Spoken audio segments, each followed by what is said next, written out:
Assalamualaikum warahmatullahi wabarakatuh. Pada kesempatan kali ini, saya Farhan Abdurrafiq Kurniawan dan rekan saya Heri Afifan dari kelompok 3 mata kuliah Nihongo Kyoujuho 1 akan mempresentasikan hasil diskusi kami mengenai teori-teori pemerolehan bahasa kedua. Bahasa kedua dapat didefinisikan berdasarkan urutan, yakni bahasa yang diperoleh atau dipelajari setelah anak menguasai bahasa pertama, B1 atau bahasa ibu.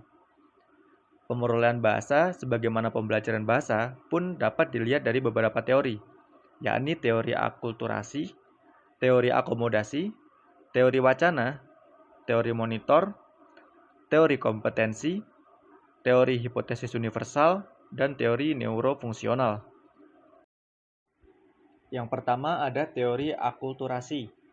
Akulturasi adalah proses penyesuaian diri terhadap kebudayaan yang baru.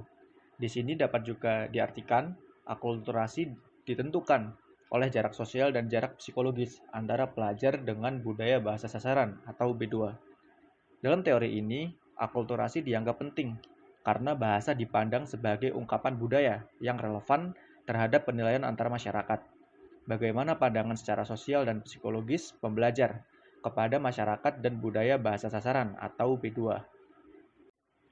Yang kedua ada teori akomodasi. Teori ini berusaha menjelaskan bahwa hubungan antara dua kelompok itu dinamis, di mana dalam pembelajaran, hubungan masyarakat B1 dengan B2 dalam berinteraksi sangat menentukan keberhasilan pemerolehan bahasa kedua. Pada teori ini, persepsi pembelajar tentang pentingnya pemahaman etnolinguistik bahasa kedua menjadi salah satu faktor penting yang mempengaruhi pemerolehan bahasa kedua. Ketiga, teori wacana. Pemerolehan bahasa dilihat dari segi bagaimana cara anak menemukan makna potensial bahasa melalui keikutsertaannya dalam berkomunikasi. Cherry pada Alice 1986 menekankan pentingnya komunikasi sebagai upaya pengembangan kaidah struktur bahasa. Teori ini memiliki prinsip di mana dalam perkembangan aspek sintaksis pemerolehan bahasa kedua mengikuti urutan alamiah, di mana penutur asli akan menyesuaikan tuturannya untuk mencapai makna yang disepakati bersama penutur non-asli. Strategi percakapan seperti ini dimaksudkan agar terbentuknya persepsi atau maksud yang sama, dan akan mempengaruhi kecepatan dan urutan pemerolehan bahasa kedua. 4. Teori monitor. Teori Dedication 1977 ini memandang pemerolehan bahasa sebagai proses konstruktif kreatif.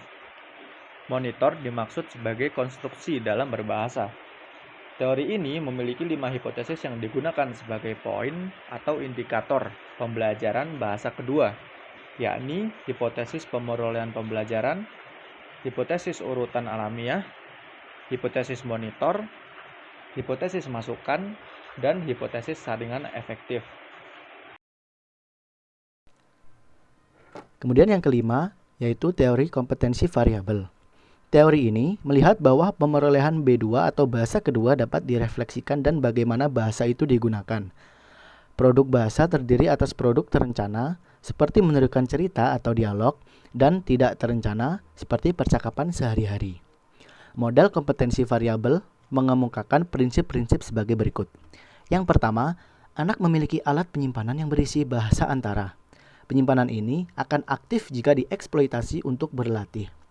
Kemudian yang kedua, anak memiliki kemampuan untuk menggunakan bahasa yang berbentuk proses wacana primer atau penyederhanaan semantik, misalnya taberu yang artinya makan.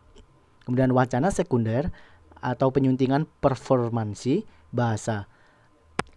Kemudian proses kognitif atau penyusunan, perbandingan, dan pengurangan unsur. Kemudian yang ketiga, tampilan berbahasa anak adalah proses primer dalam perkembangan wacana yang tidak terencana atau proses sekunder dari wacana terencana. Kemudian yang keempat, perkembangan pemerolehan adalah akibat pemerolehan kaidah baru dan pengaktifan kaidah-kaidah itu. Selanjutnya yang keenam adalah teori hipotesis universal. Teori ini berkeyakinan bahwa terdapat kesemestaan linguistik yang menentukan jalannya pemerolehan bahasa kedua. Pembelajar akan menentukan kaidah-kaidah bahasa dengan bentuk yang universal, yakni gramatika inti. Kesemestaan itu adalah 1. Kendala berbahasa diambil alih oleh bahasa antara. 2. Anak lebih mudah memperoleh pola-pola yang sesuai dengan kesemestaan linguistik daripada yang tidak. Kemudian yang ketiga, kesemestaan linguistik yang dimanifestasikan oleh bahasa pertama dapat membantu pengembangan bahasa antara melalui transfer. Kemudian yang ketujuh adalah teori neurofungsional. Pemerolehan bahasa berkaitan erat dengan sistem saraf, terutama area Broca atau area ekspresif verbal dan Wernicke atau area komprehensi. Meskipun demikian, area asosiasi, visualisasi, dan nada tuturan juga berperan. Dengan demikian, pemerolehan bahasa sebenarnya juga melibatkan otak kanan dan kiri. Kemudian selanjutnya ada tipe pemerolehan bahasa.